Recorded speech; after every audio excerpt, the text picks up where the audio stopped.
Good morning, dear students. We will start with the three dimension geometry today. और three D के अंदर दो topic हैं, एक है लाइन और एक है प्लेन। तो लाइन में और प्लेन में एक कॉमन चीज़ डिलीट हुई है इस बार सीबीएसई से। Angle between the lines, angle between line and plane, angle between plane and plane. तो उसके अलावा सब कुछ है, बट उसमें भी सिर्फ डायरेक्ट एंगल नहीं पूछा जाएगा बट कंसेप्ट हमें ज़रूर पढ़ना पड़ेगा। तो स्टार्ट करते हैं बेसिक से। तो सबसे पहले हम ना इक्वेशन ऑफ लाइन डराइव करने की कोशिश करेंगे। तो ओबियसली जब हम लाइन की इक्वेशन डराइव करेंगे तो कुछ ना कुछ पैरामीटर हमें दिए होंगे, कुछ ना कुछ कंडीशन दी होगी। तो सबसे पहले कंडीशन, ऐसी बेसिक कंडीशन क्या हो सकती है, हमें दिया होगा line which passes through a particular point.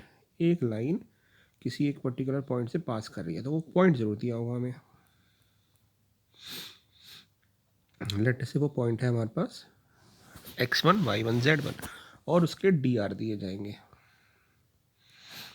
मान लेते हैं डी आर दिए हुए हैं हमें ए बी सी। तो इस केस में इक्वेशन क्या होगी, ये बिल्कुल 11th क्लास के कंसेप्ट की तरह है। जैसे वहाँ पे आप पढ़ते थे ना, इक्वेशन ऑफ लाइंस जो होती थी 2D में अलग अलग होती थी, 1 point form, 2 point form, parametric form. तो 1 पॉइंट फॉर्म में क्या होता था, पॉइंट दिया होता था, स्लोप दिया होता था। बिल्कुल उसी लॉजिक से स्लोप की जगह यहाँ पे डायरेक्शन रेशियोज दिए होंगे। तो हम कैसे निकालेंगे इक्वेशन ऑफ लाइन। तो एक चीज़ देखिए, हम डराइव करने की कोशिश करें कि इक्वेशन ऑफ लाइन कैसी आई होगी। ये एक पॉइंट है जो लाइन पे दिया हुआ है,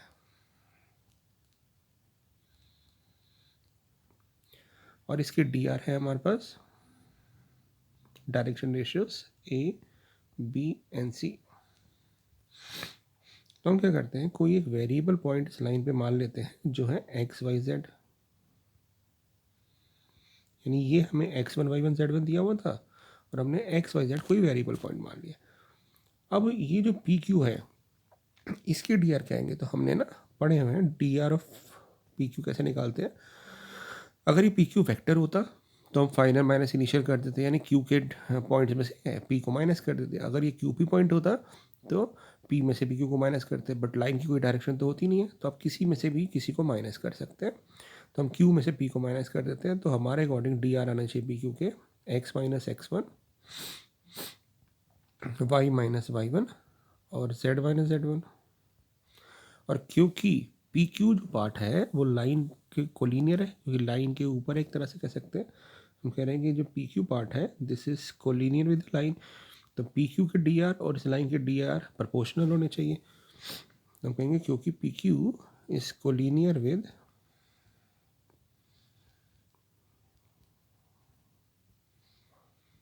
लाइन,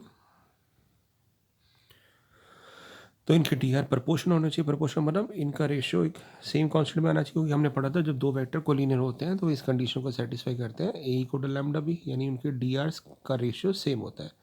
तो हम इस कंडीशन को अगर सेटिस्फाई करवाएं तो ये एक वेक्टर है और ये दूसरा वेक्टर है, तो इनकी डायरेक्शन रेशियो प्रपोर्शनल होंगे। मतलब एक्स माइनस x1 और ए का ratio Y minus y1 upon B और z minus z1 upon C से इक्वल होने चाहिए।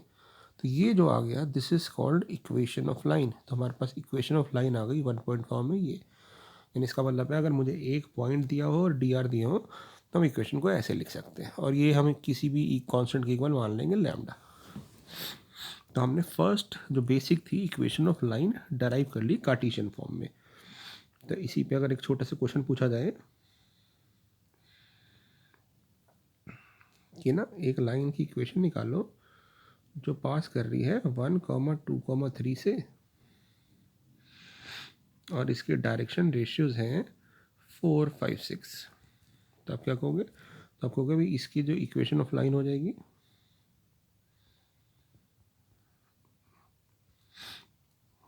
इक्वेशन ऑफ लाइन हो जाएगी हमारे पास x minus x1 upon 4, y minus 2 upon 5 और z माइनस 3 अपॉन 6। तो ये हमारे पास इक्वेशन ऑफ लाइन आ जाएगी कार्टेशियन फॉर्म में। अभी वेक्टर भी पढ़ेंगे, बट इस तरह से हमने कार्टेशियन फॉर्म निकाल ली। तो ये हमारा फर्स्ट कंसेप्ट हो गया। ठीक है, तो हमने इक्वेशन ऑफ लाइन से निकालनी सीख ली जब एक पॉइंट और डायरेक्शन रेशियो होती हो। ठीक है बच्चे,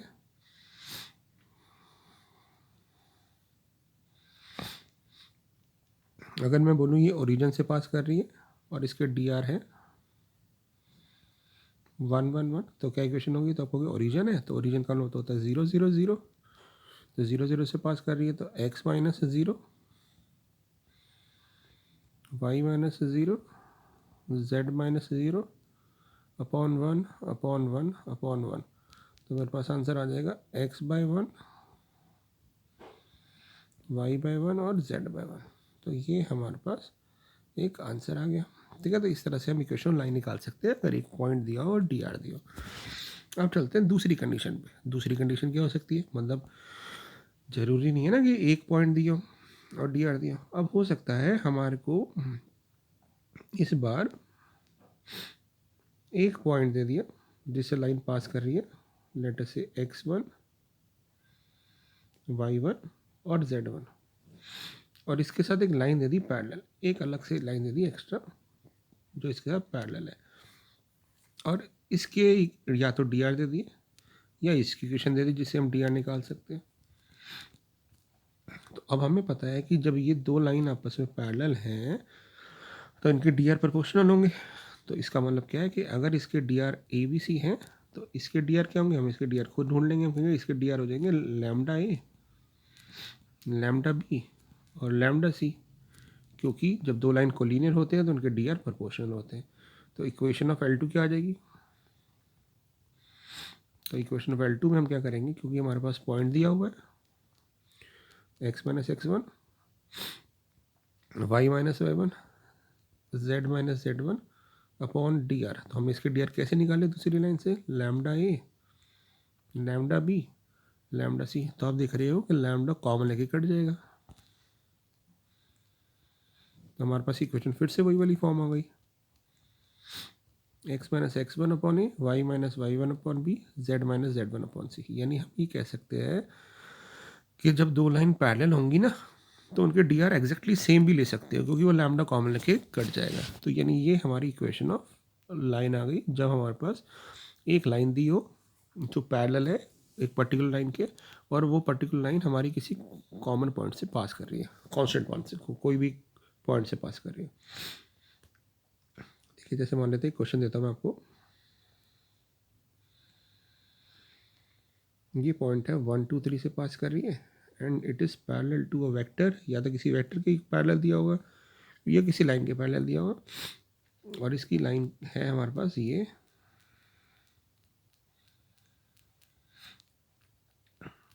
ठीक है। ये एक लाइन L1 है, ये L2, हमें L1 की इक्वेशन निकालनी है। तो पहले क्या करेंगे, हमें एक और कुछ नहीं दिया तो हम कहेंगे डी आर ऑफ L2 क्या है? डी आर ऑफ L2 है 1 1 और 2। डी आर ऑफ L1 क्या है? तो हम कहेंगे भाई यही सेम ले लेते हैं 1 1 2, या फिर हम कह सकते हैं प्रोपोर्शन ले लेते हैं, लैम्डा लैम्डा और 2 लैम्डा। तो इक्वेशन लाइन क्या हो जाएगी?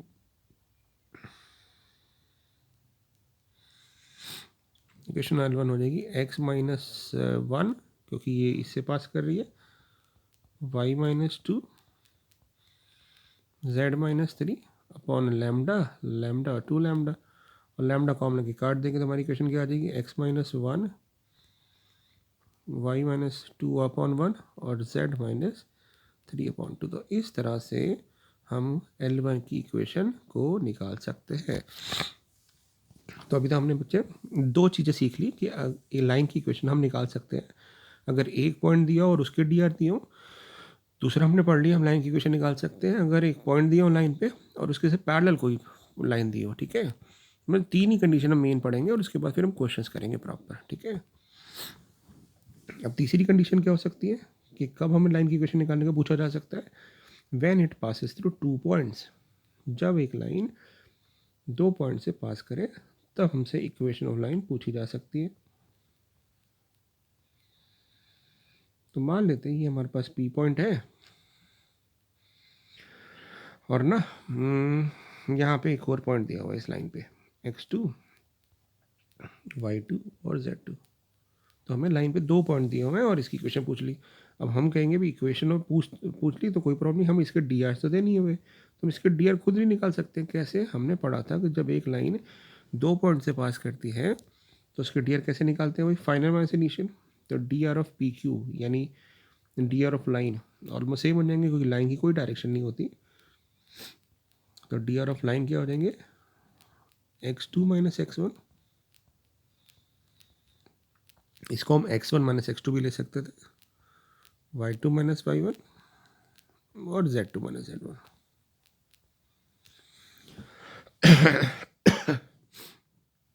तो हमारे पास डी आर आ गए। तो इक्वेशन लाइन क्या हो जाएगी, तो कहेंगे इक्वेशन लाइन हो जाएगी हमारे पास क्या होती है। इक्वेशन लाइन कैसे लिखते हैं, जब हमारे पास अब डी आर आ चुके हैं और पॉइंट आ चुका है तो कहेंगे इक्वेशन लाइन हो जाएगी x minus x1 y minus y1 z minus z1 upon D R. तो डी आर तो x2 माइनस x1 निकाल चुके हैं, y2 माइनस y1 निकाल चुके हैं और z2 माइनस z1 निकाल चुके हैं। तो ये हमारी लाइन की इक्वेशन आ गई। अब आपके माइंड में आ रहा होगा हमने ऊपर जो पॉइंट लिया है वो x1 y1 z1 लिया है, तो क्या हम x2 y2 z2 ले सकते हैं। तो आप कहेंगे यस वो भी ले सकते हैं क्योंकि कोई भी पॉइंट ले सकते हैं। तो क्योंकि यहाँ पे दो दो पॉइंट दिए थे आप दूसरा पॉइंट भी ऊपर लिख सकते थे। दोनों ही सही इक्वेशन ऑफ लाइन होगी, कोई प्रॉब्लम नहीं है। तो लॉजिकली हम सही होने चाहिए। तो ये हमारे पास इक्वेशन ऑफ लाइन आ गई निकालने के लिए। एक क्वेश्चन करने ऐसा, अगर मैं कहूँ मेरे को ना एक लाइन की इक्वेशन निकालनी है जो पास कर रही है 1 2 3 से और 4 5 6 से, ठीक है, लाइन पास कर रही है इन 2 पॉइंट से। तो क्या करोगे आप कहोगे पहले हम डी आर निकाल लेंगे। तो डी आर ऑफ लाइन यानी d r of p Q क्या हो जाएंगे, तो डी आर ऑफ लाइन हो जाएंगे हमारे पास 4 माइनस 1 5 माइनस 2 6 माइनस 3, ठीक है, डी आर आ गए। अब इक्वेशन लाइन क्या होगी,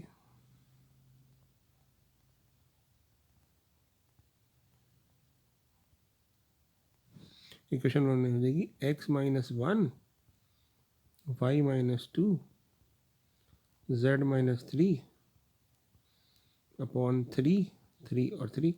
अब कॉमन लेके कट भी कर सकते हो, तो इसकी फिर रिड्यूस फॉर्म क्या आ जाएगी x minus 1 upon 1 y minus 2 upon 1 z minus 3 upon 1। तो ये हमारे पास इक्वेशन ऑफ लाइन आ गई। अब इसका एक और आंसर भी हो सकता है, अगर कोई बच्चा ऐसे लिखता है कि वो ऊपर दूसरा पॉइंट ले लेता ये वाला 4 5 6 इंस्टेड ऑफ 1 2 3, तब भी वो आंसर सही माना जाता। तो इस तरह से हम इक्वेशन लाइन डेराइव कर सकते हैं। तो हमने इक्वेशन लाइन निकालनी सीख ली 3 केस में, अगर एक पॉइंट और डी आर दे रखी हो, एक पॉइंट और एक लाइन पैरेलल दे रखी हो और लाइन पे 2 पॉइंट दे रखे हो, तो इस तरह से हम डी आर को निकाल सकते हैं। तो ये हो गई हमारी कार्टेशियन फॉर्म।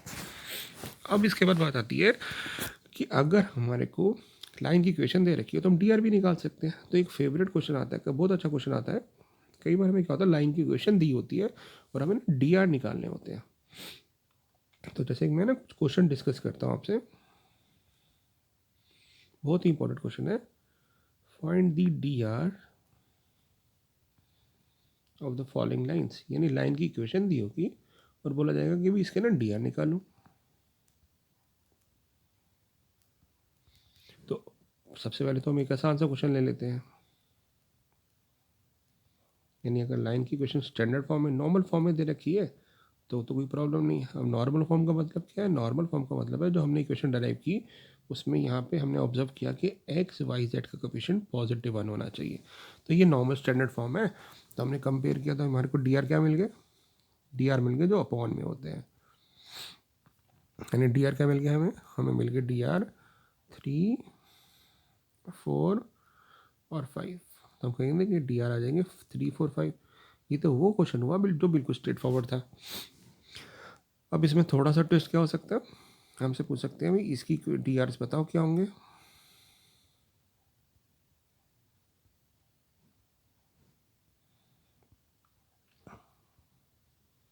तो हम क्या देख रहे हैं, सब कुछ ठीक है, सब कुछ ठीक है। एक्स का कोफिशिएंट पॉजिटिव 1 है, कोई प्रॉब्लम नहीं है, ये ठीक है। एक्स का कोफिशिएंट पॉजिटिव 1 होना चाहिए, पहले होना चाहिए, बट यहाँ पे तो वाई का कोफिशिएंट नेगेटिव 1 है।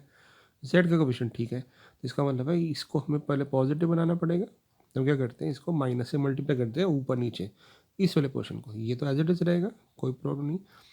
इस वाले पर्टिकुलर टर्म में हम ना माइनस से ऊपर नीचे मल्टीप्लाई कर देते हैं, और ऊपर नीचे करें तो बैलेंस रहेगी। तो माइनस से हमने जब मल्टीप्लाई किया ऊपर तो y-2 बन गया और नीचे -7। इक्वेशन हो रही, कोई कुछ नहीं किया हमने, सिर्फ फॉर्म चेंज हो गई। तो अब ये स्टैंडर्ड फॉर्म हो गई, तो हम कह सकते हैं इसके डी आर आ जाएंगे हमारे पास 3 -7 और 8। तो इस तरह से लिख सकते हैं। और देखते हैं क्वेश्चन। अगर आपसे बोला जाए कि 2x - 1/4, 3 - y/7 और 3z - 6/9, इसके डी आर क्या आएंगे? तो क्या करोगे आप, पहले इसको 2 से डिवाइड कर दोगे, है ना, क्योंकि यहाँ पे हमारा एक्स का कोएफिशिएंट 1 होना चाहिए। तो 2 से डिवाइड करेंगे तो आ जाएगा x - ½ 2। इसको माइनस से मल्टीप्लाई करेंगे तो आ जाएगा y - 3/7 -7। यहाँ पे 1 बनाने के लिए 3 से डिवाइड करोगे आप, 3 से डिवाइड करोगे तो आ जाएगा आपके पास z - 2/3। ये स्टैंडर्ड फॉर्म हो गई हमारी। स्टैंडर्ड फॉर्म कैसे आ गई? क्योंकि x y z के कोएफिशिएंट पॉजिटिव 1 हो गए। तो हम कहेंगे डी आर क्या आ जाएंगे हमारे पास? डी आर हो जाएंगे हमारे पास 2 - 7 और 3। तो ये हमारा आंसर आ जाएगा। तो इस तरह से हम डी आर निकाल सकते हैं यानी एक्स वाई जेड के कोएफिशिएंट पॉजिटिव 1 करके। अगर मैं आपसे पूछूं इसका क्या आंसर आएगा, बता सकते हैं आप? 3x = 2x = 3y = 4z। अब बच्चे कंफ्यूज हो सकते हैं, इसमें तो कुछ भी नहीं है बच्चे, इसमें ना 1 है, नीचे कुछ नहीं दिया हो तो 1 है।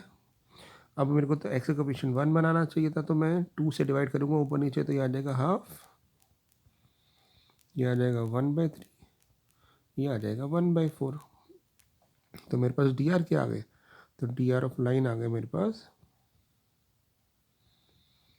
1/2, 1/3, 1/4।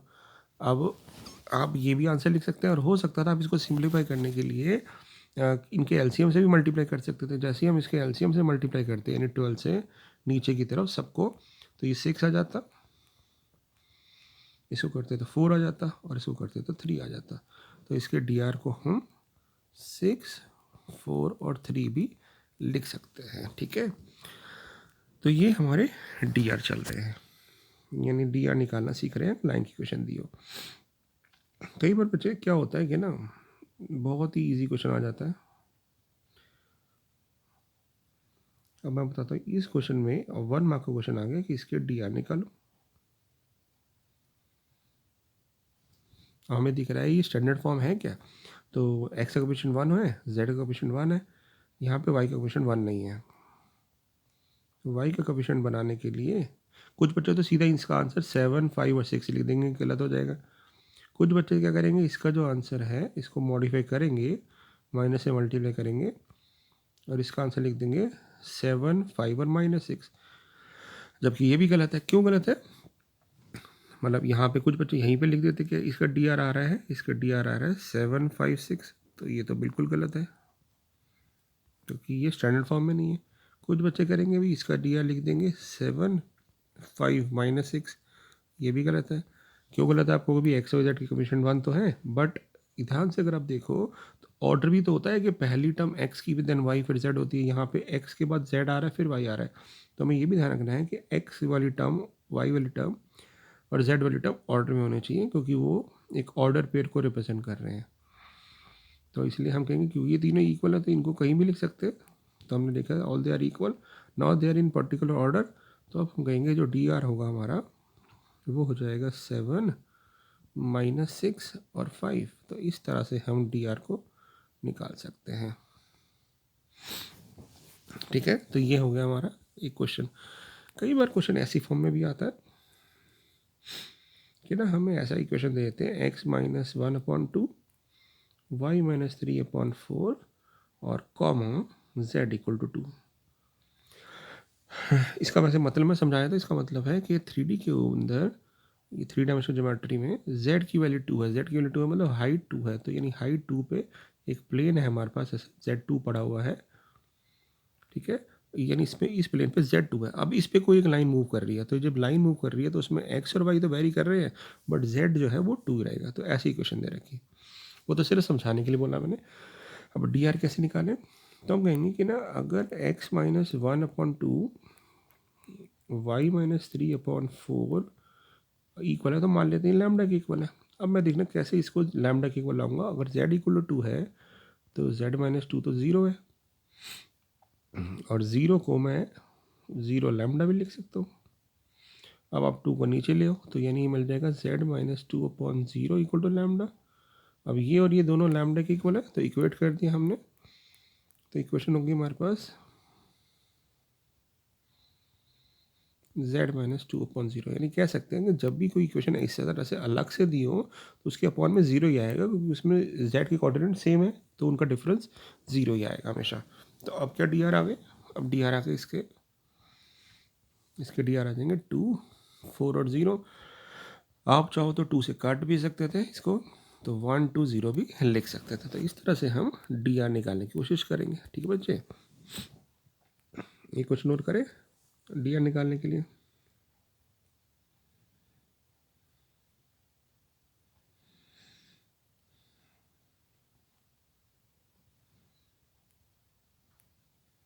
इसके क्या डी आर होंगे देखिए। तो सबसे पहले तो हम इसको स्टैंडर्ड फॉर्म में कन्वर्ट करेंगे, तो ये बन जाएगा 2 से डिवाइड किया सबको, तो x -12/7/2।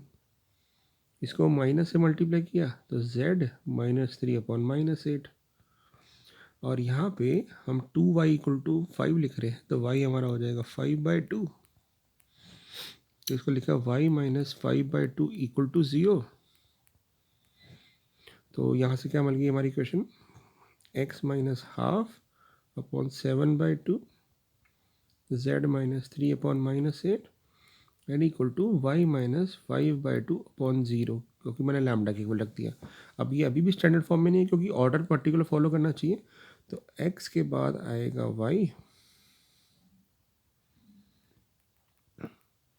और फिर y के बाद आएगा z। तो एक पर्टिकुलर ऑर्डर होता है जो वो फॉलो हो रहा है यहाँ पे। तो हम कह सकते हैं कि जो हमारा डी आर हो जाएंगे वो हो जाएंगे 7/2, 0 और -8। आप इसको 2 से मल्टीप्लाई करके भी लिख सकते थे। तो इस तरह से हम डी आर निकाल लेते हैं। ठीक है, तो हमने क्या सीखा, लाइन की इक्वेशन निकालनी सीख ली।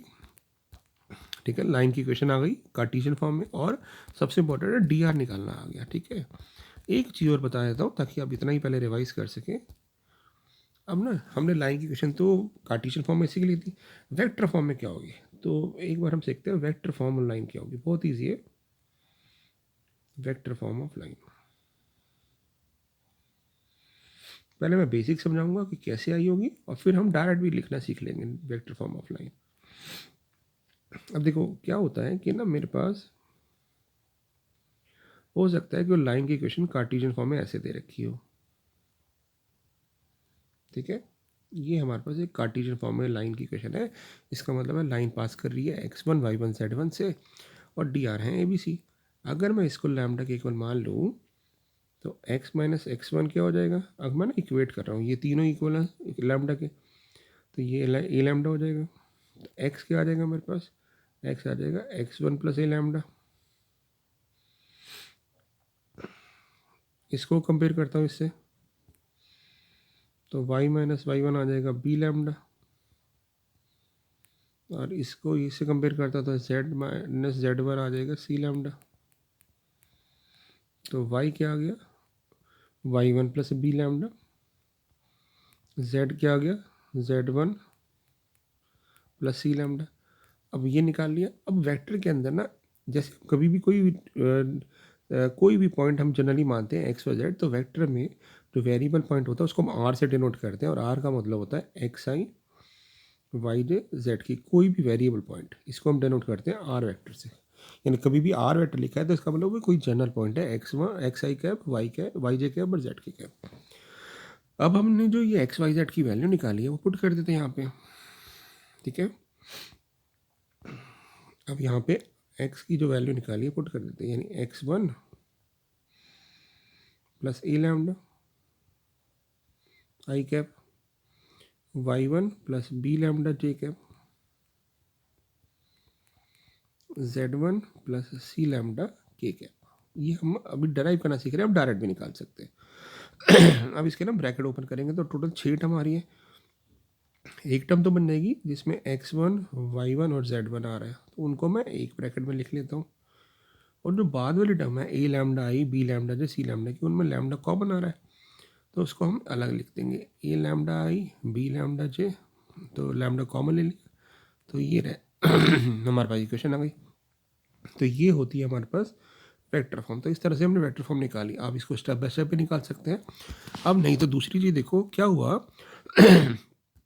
वेक्टर फॉर्म में जो हमने देखा, हमने क्या देखा, ये जो चीज़ आ रही है x1 आई, y1 जे, z1 के, ये पूरा तो वो पॉइंट है जिससे लाइन पास कर रही थी। तो यानी इसका मतलब कह सकते हैं कि जो r वेक्टर होगा वो उसको हम लिख सकते हैं a vector plus lambda times b vector, क्योंकि यहाँ पे दो वेक्टर आ रहे हैं, एक डायरेक्ट आ रहा है a और एक लैम्डा टाइम्स b हो रहा है।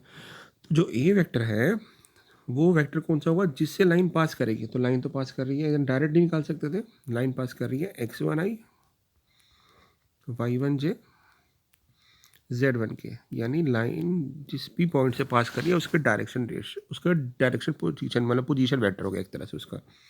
और बी वेक्टर कौन सा हो गया, बी वेक्टर हो गया उसकी डायरेक्शन का रेशियो। यानी डायरेक्शन रेशियो जो ए बी सी है उसको अगर वेक्टर फॉर्म में लिख देंगे तो ये क्या बन जाएगा, ए आई कैप, बी जे कैप और सी के कैप। यानी अगर मैं पॉइंट निकाल लूँ और डी एन निकाल लूँ तो मेरे डायरेक्टली वेक्टर फॉर्म भी आ सकती है। तो ये हमने सीखी डायरेक्ट और एक स्टेप बाय स्टेप। जैसे मैं क्वेश्चन कराया था आपको, अगर मैं कहूँ हमारे पास ना ये इक्वेशन ऑफ लाइन है, कार्टेशियन फॉर्म में है, इसकी वेक्टर फॉर्म बताओ क्या होगी। तो आप कहोगे ये पास किससे कर रही है, पास कर रही है 1 2 3 से, पास कर रही है 1 2 3 से। और इसके डी आर क्या है, डी आर है हमारे पास 4 5 6, क्योंकि ये स्टैंडर्ड फॉर्म में थी इसलिए मैंने डायरेक्ट लिख दिया। तो हम कहेंगे वेक्टर फॉर्म क्या हो जाएगी, तो वेक्टर फॉर्म हो जाएगी, पहला वेक्टर आता है जिससे लाइन पास करती है उसका पोजीशन वेक्टर, तो 1 आई कैप, 2 जे कैप और 3 के कैप, और फिर लैम्डा टाइम्स हो जाता है डी आर्स का वेक्टर, तो 4 आई कैप, 5 जे कैप और 6 के कैप। तो इस तरह से हम लिख सकते हैं। ठीक है, तो ये हम क्या सीख रहे हैं, कार्टेशियन से वेक्टर फॉर्म बनाना सीख रहे हैं। अगर मैं बोलूँ आपको ना, मेरी जो लाइन है वो इस तरह से पास कर रही है, ये वाली लाइन है सॉरी, इसकी वेक्टर फॉर्म बनाओ। कई बार क्वेश्चन आता है 1 मार्क करते, इसको ध्यान से कर लीजिएगा। तो क्या ये स्टैंडर्ड फॉर्म में है, तो कहेंगे स्टैंडर्ड फॉर्म में नहीं, इसका कोएफिशिएंट 1 होना चाहिए, 2 से डिवाइड कर दिया। ये भी नहीं है क्योंकि y का कोएफिशिएंट -1 है, माइनस से मल्टीप्लाई कर दिया और ये आ गया। अब इसकी वेक्टर फॉर्म बनानी है, तो वेक्टर फॉर्म में क्या करोगे, पहले आप लिखोगे ये लाइन कहाँ से पास कर रही है, तो आप कहोगे 2 से, 3 से और 6 से। 2 आई कैप, 3 जे कैप और 6 के cap plus lambda times D R का वेक्टर, तो डी आर होते हैं अपॉन वाले, तो 3 आई कैप माइनस 5 जे कैप प्लस 4 के कैप। तो इस तरह से हम कार्टेशियन फॉर्म से हम वेक्टर फॉर्म भी बना सकते हैं। एक लास्ट क्वेश्चन में कर लेते हैं ऐसा, देखिए आप क्लिक कर पाता है,